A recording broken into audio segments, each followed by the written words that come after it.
Bueno, pues quería compartir con vosotros. Recordáis que la última vez que compartí sobre el Éxodo, os dije que estaba haciendo unos estudios bíblicos sobre toda la Biblia y que os daría como alguna pequeña introducción de libros que son un poco complicados y que nunca leemos, como por ejemplo sería el libro de Levíticos, de Números, Deuteronomios, ¿verdad? Que no nos gusta leerlos, porque la verdad es como que son libros que no parecen para nosotros, para nuestro tiempo o para el creyente nacido de nuevo, y es como que se dejan, ¿no? Pero yo os voy a dar hoy, y no voy a ser pesada, lo voy a hacer muy breve y muy sencillo, yo creo, para que tengáis por lo menos una idea de qué es el libro de Levíticos, un panorama bíblico, pero así, a vista de pájaro, para que por lo menos sepamos de qué va. ¿Recordáis cuando hablamos del Éxodo? Recordáis que el Éxodo empezó con el pueblo hebreo en Egipto, que estaban aquí en el Gosén. Este mapa me gustó mucho al principio, así que lo uso siempre. Estaban aquí en Gosén. Sabéis que Dios le habla a Moisés a través de una zarza ardiendo que nunca se apagaba en Sinaí. Ahí tiene un encuentro con Dios y le dice que tiene que ir a liberar a su pueblo, ¿no? Porque son esclavos y porque han oído su clamor y su sufrimiento, ¿no? Entonces Moisés va con Aarón, porque Moisés tenía algún problema, ya sabemos sobre la forma de hablar, no sabemos si era tartamudo o qué le pasaba. Él tenía algún problema. Entonces el buen orador se ve que era Aarón. Entonces Dios le hablaba a Moisés, Moisés se lo decía a Aarón y Aarón lo transmitía al pueblo. Y así se arreglaban. Sabéis que salieron después de las 10 plagas de Egipto, porque Faraón no les dejaba salir, pero al final les dice que se vayan porque mueren todos los primogénitos después de un montón de plagas. Y después de morir los primogénitos ya los echan y los echan con mucha riqueza, les dan los vecinos para que se vayan. Iros. Y les dan de todo, ¿no? Y salen. Sabemos que Faraón se arrepiente y cuando llegan aquí, cruza el Mar Rojo, se tiene que abrir el mar para poder pasar, y pasan. Y los egipcios luego son ahogados. Bueno, después de cuando llegan aquí a Sinaí, ahí es cuando Dios le habla a Moisés para subir al monte que le va a dar los 10 mandamientos.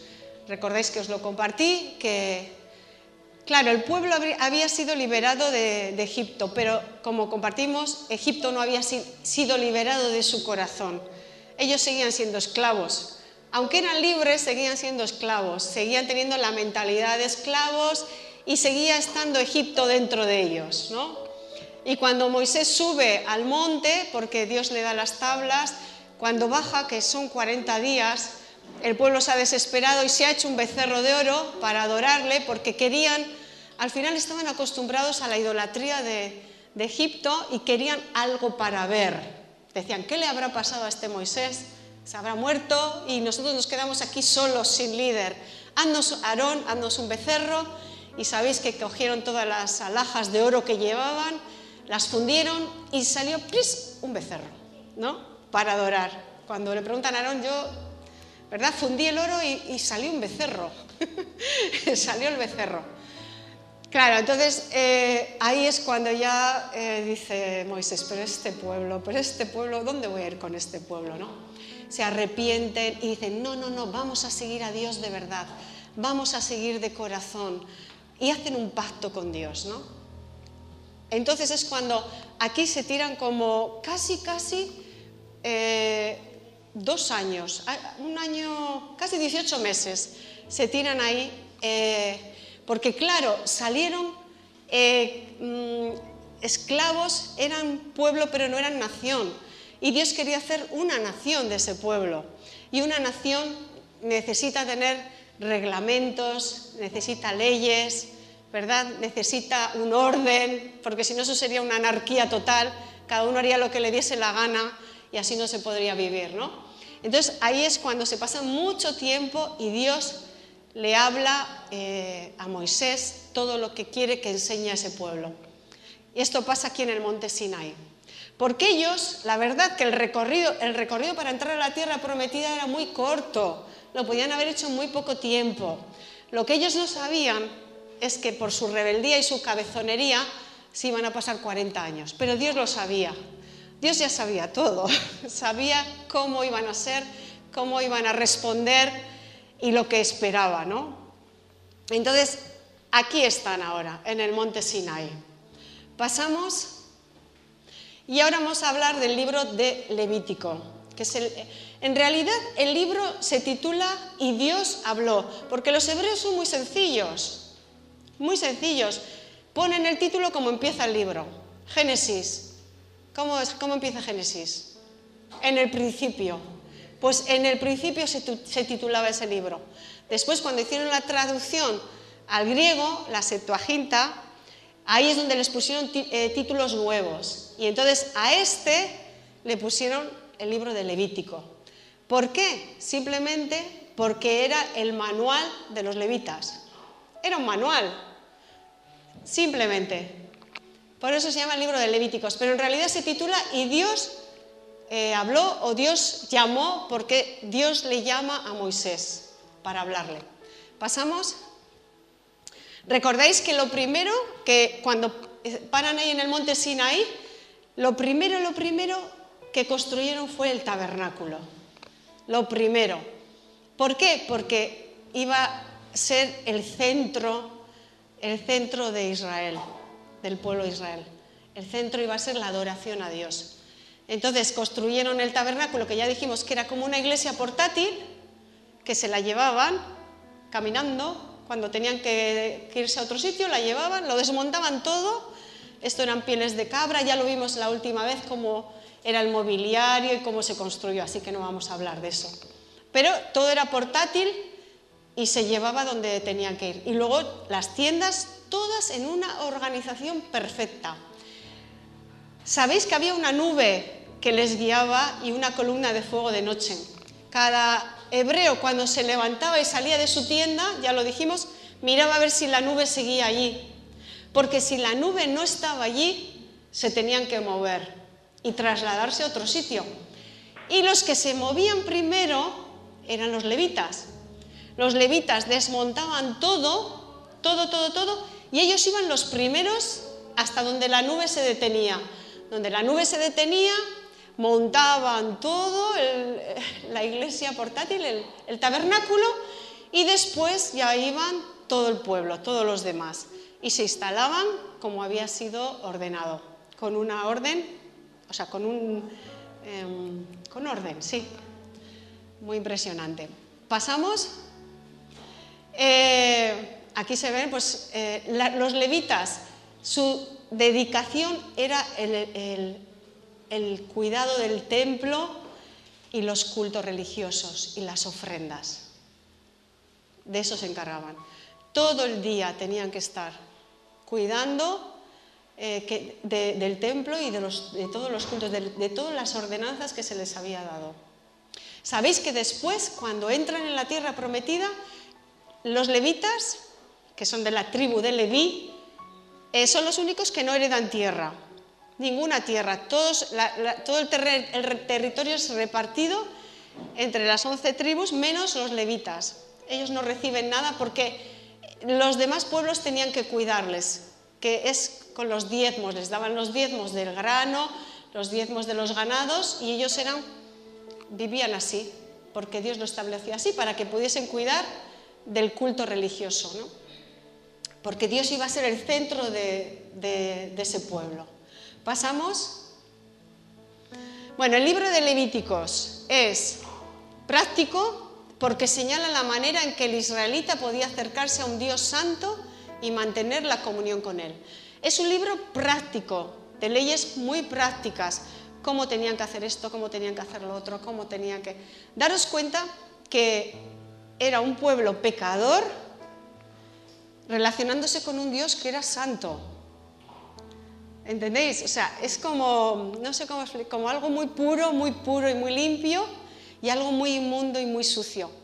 Entonces, ¿cómo podía relacionarse un Dios así con un pueblo tan pecador? Pues a través de los sacrificios. Los sacrificios eran la manera de expiar el pecado.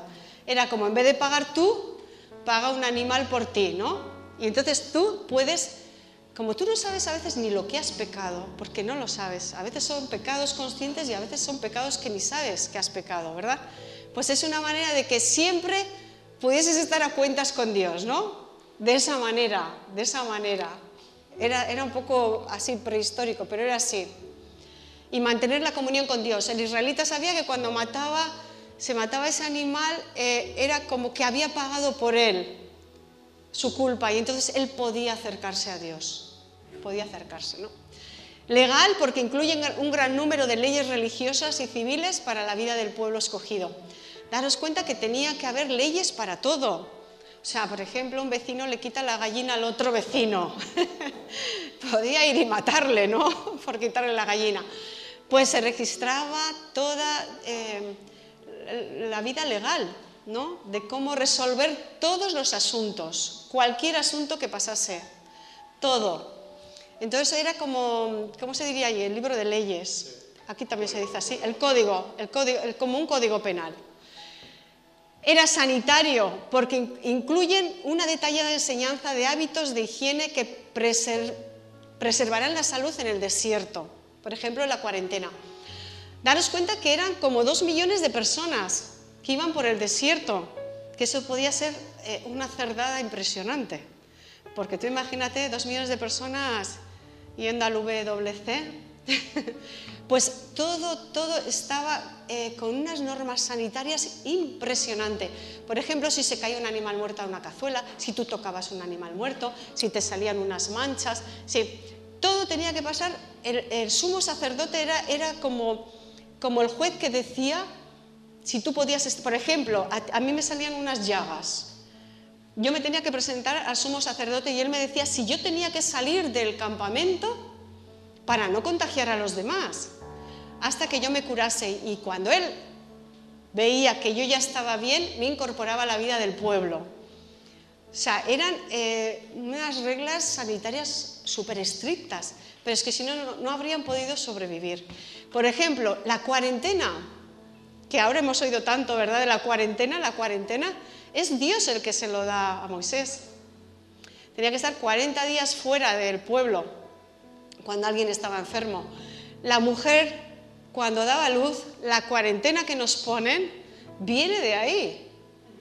Pero es que Dios es sabio, porque hasta los 40 días el útero no se cierra y puede entrar cualquier infección. Entonces Dios sabía ya que tenía que estar la mujer 40 días tranquilita, para no enfermarse y morir. Y hay una de leyes sanitarias, qué tienen que comer, qué no tienen que comer. Es verdad que hay gente que eso se lo toma para el día de hoy, pero no tiene sentido decir que hoy no puedo comer esto o tengo que comer eso porque lo dice ahí, porque daros cuenta que era para vivir en el desierto y iban a vivir 40 años. Entonces Dios les dio unas leyes muy rígidas, alimentarias, para que pudiesen sobrevivir. Pero mira, lo de la cuarentena, por ejemplo, viene de ahí. Era ritual porque da toda la instrucción específica para los levitas y sacerdotes en lo relacionado en el culto, cómo tenían que hacer el aceite que se quemaba, cómo tenían que matar el animal. Luego las ofrendas de gratitud que también había, no solo por expiación de pecados, sino también ofrendas de gratitud. Todo estaba súper registrado. Todo, cómo tenía que ser el sacerdote, cómo tenía que vestir. Tenían unas vestimentas muy especiales, que si un calzoncillo de lino, que si un no sé qué, todo. Y era típico porque los sacrificios, los sacerdotes, las celebraciones y todo el ritual del tabernáculo es un tipo o prefigura de la obra redentora de Cristo. A ver, lo explico. Todo en el Antiguo Testamento es como una sombra de lo que iba a venir después. Dios ya tenía en su mente que el hombre no iba a cambiar, que toda esa ley que les dio no iba a cambiar el corazón, porque el corazón no cambia, porque mataban un bichito y después volvían a pecar, mataban un bichito y después volvían a pecar. O sea, el corazón no era regenerado. ¿Entiendes? Solamente era para mantener como una paz con Dios, ¿no? Pero era un tipo porque después iba a venir Jesús, que es el sacrificio perfecto. Y a través de ese sacrificio sí que el hombre puede ser regenerado. No que seamos perfectos, no vamos a ser nunca perfectos, pero sí que cuando hemos encontrado a Jesús, Él ha cambiado nuestro corazón, ¿verdad? Eso lo hemos experimentado, que Él ha cambiado nuestro corazón y que vamos siendo otras personas diferentes, mucho mejor personas, mucho menos pecadoras, pecamos pero mucho menos, nos arrepentimos, somos más conscientes y Dios hace una transformación en nosotros, va transformándonos, va enseñándonos a amar, va enseñándonos a perdonar. Bueno, es un cambio en el interior que luego se ve en el exterior. Estos eran solamente cosas externas que no podían cambiar el corazón. Por eso es un tipo, o prefigura todo. Y luego el tabernáculo y toda esa adoración es un tipo de lo que vamos a hacer en el cielo. Porque en el cielo va a haber mucha alabanza, va a haber mucha música, va a haber mucha adoración, va a haber mucha festividad, ¿no? Todos son tipos de lo que va a haber en el cielo. Así que por eso es típico. Así como un repasito, pasamos. El tema del Levítico es la santidad. El Señor también le dijo a Moisés: da las siguientes instrucciones a toda la comunidad de Israel. Sé santo porque yo, el Señor, tu Dios, soy santo. Siendo que el pueblo es pecador, la única forma de alcanzar la santidad o limpieza moral es mediante el perdón de los pecados a través de los sacrificios y la obediencia. Esto es lo que hemos hablado, ¿no? Dios quería que el pueblo fuese santo, pero era imposible. Era imposible. Y como era imposible, pues era la manera de hacer un poco de paz con Dios, ¿no? A través de los sacrificios y la obediencia. El pueblo tenía que obedecer, pero no obedecía, ¿no? Eso nos pasa a nosotros también a veces, ¿verdad? Que queremos obedecer y luego decimos: pero Señor, ¿cómo he podido hacer esto? ¿Cómo he podido decir esto? ¿Cómo he podido pensar esto? ¿Verdad? Te arrepientes. ¿Pasamos? A ver, Israel es el pueblo del pacto. Dios no escogió a Israel porque fuese el mejor pueblo del mundo, porque ya hemos visto que no era para nada el mejor pueblo del mundo, podía haber escogido a otro. Pero Dios tenía un pacto con Abraham. ¿Recordáis? Dios había hecho un pacto con Abraham y Dios jamás rompe un pacto. Jamás. Todo se basa en un contrato o acuerdo entre dos partes, Dios e Israel. Dios le dijo: ¿me queréis seguir? Ellos dijeron: sí, tú serás nuestro Dios y a ti te seguiremos y a ti te serviremos. Y esto es súper importante, esto que voy a compartir ahora. El pacto es incondicional. La infidelidad del pueblo no lo anula. Aunque tú peques, te lo digo por si a veces piensas que Dios rompe el pacto contigo. Jamás Dios rompe el pacto contigo. Jamás. El pacto que Dios hace contigo es incondicional también. Seas como seas, hagas lo que hagas, Dios no lo rompe, nunca. Lo puedes romper tú, pero Él nunca va a romper el pacto que haga contigo.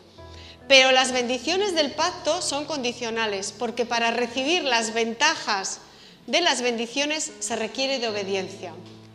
A ver, me voy a explicar con un ejemplo. Por ejemplo, un hijo. Yo tengo un hijo, o una hija. Yo tengo una hija. Esta hija jamás dejará de ser mi hija. Pero lo que yo le he enseñado, por ejemplo, para que le vaya bien en la vida, si ella no lo hace, le vendrán consecuencias. ¿Entiendes? Yo jamás romperé el pacto, siempre seremos madre e hija. Ahora, si ella obedece, para que lo entendamos así, mis enseñanzas o mis consejos o mis ejemplos, le irá bien. Pero si no obedece mis consejos, mis ejemplos y mis enseñanzas, vendrán las consecuencias y vendrán las cosas malas sobre su vida. Lo entendemos así. Vale, pues Dios jamás rompe el pacto, pero Él dice: si tú me sigues y tú me obedeces, va a haber bendiciones. Y habla de un montón de bendiciones, de prosperidad, de protección, de cuidado, de bendición, de salud. Dice, pero si me dejas, pues todo eso se va a ir y van a venir cosas malas sobre tu vida, pero es porque tú me dejas. ¿Entiendes? Son consecuencias, porque cuando nos alejamos de Dios, lo sabemos, que volvemos otra vez a las cosas malas, a las cosas que nos han destruido, ¿no? Te arrepientes, vuelves al Señor y es como que vuelves otra vez, ¿verdad? A la bendición, a vivir en la paz, en la bendición, en su prosperidad, que no tiene por qué ser la prosperidad del mundo, pero en su prosperidad, en lo que Él te quiere dar. Eso es importante porque a veces los creyentes tienen mala conciencia porque quizás han fallado y piensan que Dios rompe, y Dios no rompe nunca el pacto, ¿vale? Es importante entenderlo. ¿Pasamos? Bueno, el Día del Perdón, Yom Kippur, se celebra el 10 de septiembre que más o menos cae en septiembre. A ver, el 10 del séptimo mes, que cae en septiembre-octubre. Mira que está grande la letra, Levítico 16. Es como el nudo de Levítico, es el Día del Perdón. Porque al final Dios quiere perdonar a su pueblo y quiere tener buena relación con su pueblo y que su pueblo tenga buena relación con Él. Entonces, y es como el centro. Dice, el Señor le habló a Moisés después de la muerte de los hijos de Aarón, quienes murieron luego de haber entrado y quemado un fuego equivocado en la presencia del Señor. Bueno, aquí, esto está en Levítico 10, Levítico, aunque está entre los libros históricos, los 5 libros históricos, no tiene casi nada de historia. Apenas hay una historia, no tiene casi nada de historia, todos son normativas y leyes. Pero aquí sí que hay una historia, una pequeña historia que habla de los hijos de Aarón. Los hijos de Aarón entraron, es un versículo que dice así, entraron y ofrecieron, eran levitas, y ofrecieron un fuego extraño, y el fuego les devoró a ellos y murieron. Bueno, pues aquí hay 2 versiones. Una que seguramente es lo que pasó, el sacerdote tenía prohibido emborracharse para entrar a ofrecer el sacrificio. No podían beber antes de entrar. Y piensan que pudieron entrar borrachos y fue que el fuego les consumió. Y luego también hay otra versión, pero esto no sé si es o no es, como no lo explica tampoco, y es que había una manera de hacer ese fuego, una manera muy concreta que Dios había dado para hacer ese fuego, y por acelerarlo usaron estiércoles. Y entonces eso prendió fuego y les quemó a ellos. Hay estas 2 versiones. Pero fíjate, los 2 hijos de Aarón mueren. Es la única pequeña historia que hay en todo el libro. Aarón se vestirá de manera santa, sacrificará un becerro por él y su familia, después echará suertes sobre 2 chivos. Uno será para el Señor y el otro será para Azazel. El primero será rociada su sangre sobre el propiciatorio. Este último se llevará los pecados de todo el pueblo al desierto de Azazel. Esto se hará una vez al año. Solo ese día podía entrar Aarón al lugar santísimo. ¿Recordáis que al lugar santísimo, que es el arca, el de la película del arca de la alianza? Pues ese arca que estaba en el lugar santísimo, ahí solo podía entrar Aarón una vez al año. Y hacían una cosa muy curiosa. Elegían del pueblo 2 chivos. Y de ahí va a venir la palabra chivo expiatorio, que yo no lo sabía, pero viene de aquí. El chivo expiatorio, y es el que paga los pecados que no tiene culpa. Vale, pues elegían 2 chivos y le echaban suertes. Y el que a uno le tocaba ser sacrificado y rociada la sangre sobre el arca de la alianza, una vez al año por los pecados de todo el pueblo, y el otro lo mandaban al desierto, a Azazel. Se cree que podía ser un barranco que había que se llamaba así, Azazel. Y ese era el chivo expiatorio, el que se llevaba fuera del campamento todos los pecados. Era todo un poco extraño, ¿verdad? Pero era así. En Gálatas 3, 9, 10 dice, de modo que los de la fe son bendecidos con el creyente Abraham, porque todos los que dependen de las obras de la ley están bajo maldición, pues escrito está, maldito todo aquel que no permaneciera en todas las cosas escritas en el libro de la ley para hacerlas. A ver, ¿qué quiere decir? Que la ley al final te condena. Es como la ley de tráfico, ¿verdad? Cuando no hay ley, vas a la India, por ejemplo, conduces por allí, puedes ir por aquí, por allí, por allí, no hay ley, entonces todo está permitido y todo está bien. Entonces es la ley la que te dice lo que está bien y lo que está mal. Y el pueblo de Israel necesitaba saber lo que Dios pensaba, de lo que estaba bien y lo que estaba mal. Nosotros también a veces venimos con una mente sin transformar del mundo, porque venimos, ¿verdad?, con muchas cosas en nuestra cabeza que no están ordenadas con Dios, no están alineadas con Dios.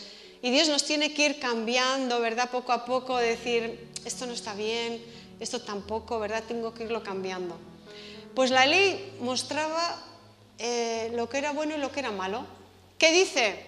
Que es maldición al final porque nadie puede hacerlo. Ese es el resumen. Nadie puede cumplir la ley. Nadie en este mundo puede cumplir la ley. Voy terminando, Entonces, ¿para qué fue dada la ley? Fue añadida a causa de las transgresiones, hasta que viniera la descendencia a la cual había sido hecha la promesa. De manera que la ley ha venido a ser nuestro ayo para conducirnos a Cristo, a fin de que seamos justificados por fe. Pero ahora que ha venido la fe, ya no estamos bajo ayo, pues todos somos hijos de Dios mediante la fe en Cristo Jesús. A ver, explicamos este pasaje. ¿Qué quiere decir? Que la ley fue dada a causa del pecado. Si no hubiese habido pecado, Dios no habría dado ninguna ley. A ver, si todos hubiesen sido buenos, Dios no hubiese dado ninguna ley. ¿Para qué? Si todos son buenos, pero como no eran buenos ni somos buenos, Dios dio la ley. La ley que demostró que con la ley no podremos... Por la ley no podemos llegar nunca, por nuestras obras no podemos llegar nunca al cielo. Jamás. Jamás por nuestras obras llegaremos al cielo. Porque si hacemos dos buenas, hacemos una mala, o al revés, hacemos una buena y hacemos dos malas. Entonces, Dios provee la solución, y es Cristo. Ahora, a través del sacrificio de Jesús, para que veamos la diferencia de los israelitas ahí en el desierto que estaban constantemente, ahora a través de un sacrificio, y es el que Jesús hizo, tú puedes ser salvo. No necesitas ya nada más. Tú crees en Jesús, crees en su sacrificio y eres salvo y vas al cielo. Así, automáticamente. ¿Qué le dijo Jesús al ladrón en la cruz? No le dio tiempo a hacer nada más bueno ni malo tampoco, Pero ¿qué le dijo? Hoy estarás conmigo. Hoy estarás conmigo en el paraíso. Hoy vas a estar conmigo. Entonces, es maravilloso. Lo que te hace ver el libro de los levitas es la bendición que tenemos. La bendición tan grande que tenemos en Jesús. Que a través de Jesús está todo hecho. Él dijo, todo está hecho, consumado es. Todo. Es que ya nadie puede hacer más para que tú vayas al cielo.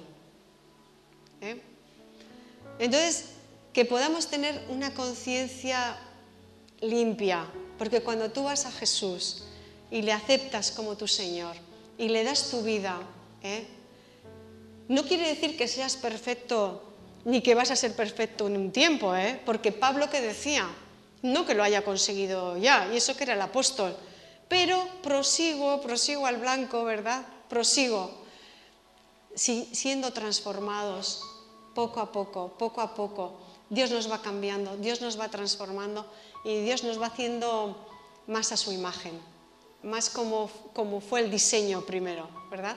Que se estropeó bastante. Entonces, este libro trata de eso, solo así un repasito. Espero no haber sido muy pesada porque son libros difíciles. Es un libro difícil. Si te pones a leerlo.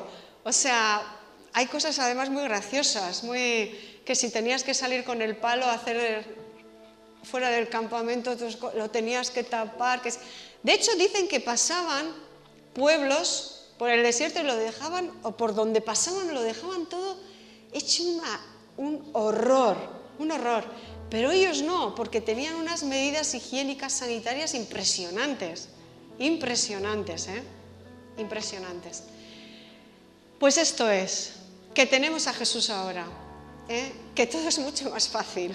Bueno, yo digo fácil relativamente porque hay que humillar nuestro corazón y tenemos mucho orgullo. Tenemos demasiado orgullo y la cerviz muy tiesa. Y hay que agacharla y eso nos cuesta mucho al ser humano, de tanto orgullo que tenemos, ¿verdad? Que el Señor nos ayude porque Él lo ha puesto lo más fácil posible. Quiere hacer un pacto contigo. Nunca romperá ese pacto. Si tú le dices sí, jamás romperá el pacto. Jamás. Jamás. Pero las bendiciones vienen por obedecer. Eso también es verdad. Si obedecemos, tendremos las bendiciones. Que el Señor os bendiga. Vamos a terminar orando. Señor, queremos darte gracias. Gracias por tu amor, gracias por tu presencia. Gracias porque tu palabra nos enseña, Señor, de ti. Podemos aprender de ti. Gracias por este pacto nuevo, por el nuevo pacto que hiciste a través de Jesús. Que, Señor, Él llevó todos nuestros pecados allí, todos nuestros pecados en la cruz. Gracias por ese sacrificio que Él pudo hacer para nosotros. Y gracias porque Él vio todas las personas que íbamos a estar aquí. Ese día allí en la cruz, Él vio cada uno de nosotros que íbamos a estar aquí. Y lo hizo por amor a nosotros. Gracias, Señor. Aceptamos el sacrificio de Jesús en la cruz. Lo aceptamos y pedimos el perdón de nuestros pecados, Señor. Y pedimos que nos ayudes a obedecerte.